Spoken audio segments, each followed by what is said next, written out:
khi mà về xiên về xuyên tiền đó hay chắc mình đưa cái hồ lôi ở bàn chắc để sơi tính kiện sơi khâu với cái hộp tích tích chìm sơi một tính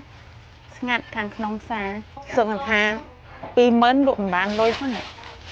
mình mới lụi y lụi thấy dùng hói môi gồm cái trái không y toàn cái trái không thấy dùng hói vậy chẳng nó thì phục vạc kháng là lấy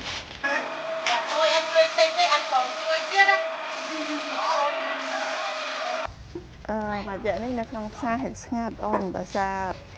ដូចយើងបានស្រាប់ហើយមានលុះនៅព្រំដែនអញ្ចឹងណា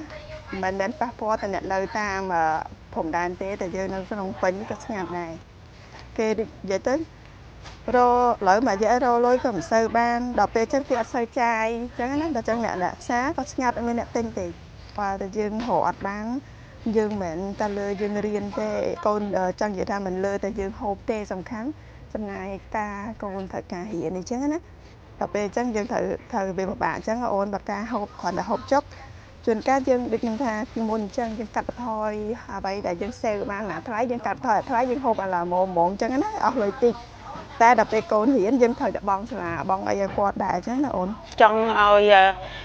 រត់ទីថតពីបាលយើងហ្នឹងឲ្យគាត់ប្រជុំឲ្យឆាប់ចាប់សង្គ្រាមហ្មងណាអូនព្រោះអីយើងនៅក្រោយក៏ពិបាកអ្នកនៅមុខក៏ពិបាកអញ្ចឹងណាយើងចង់ឲ្យចាប់យើងអត់ចង់ឲ្យនៅអញ្ចឹងទៀតទេព្រោះពិបាកខ្លាំងទាំងប្រជាជនយើងនៅក្រុងក៏ដូចនៅខេត្តដែរអញ្ចឹងដូចតែគ្នាហើយថ្ងៃនេះបើបានជាព្រំដែនឆាប់ចាប់ល្អហ្មងមិនមែនថាដោយសារប៉ះពាល់យើងលក់មិនដាច់បានចង់ឲ្យឆាប់ចាប់ទេវាប៉ះពាល់ទាំងអស់គ្នាយើងអាណិតតាំងពីអ្នកគ្នានៅព្រំដែនគ្នាឃើញមានផ្ទះហើយបាននៅអញ្ចឹងបើសិនជាចាប់ប៉ុណ្ណឹងទៅលក្ខណៈថាគ្នានៅព្រំដែនទៅផ្ទះពីណាពីនឹងចូលវិញបានអញ្ចឹងណាអូនអញ្ចឹងបាននិយាយទៅចង់ចាប់លឿន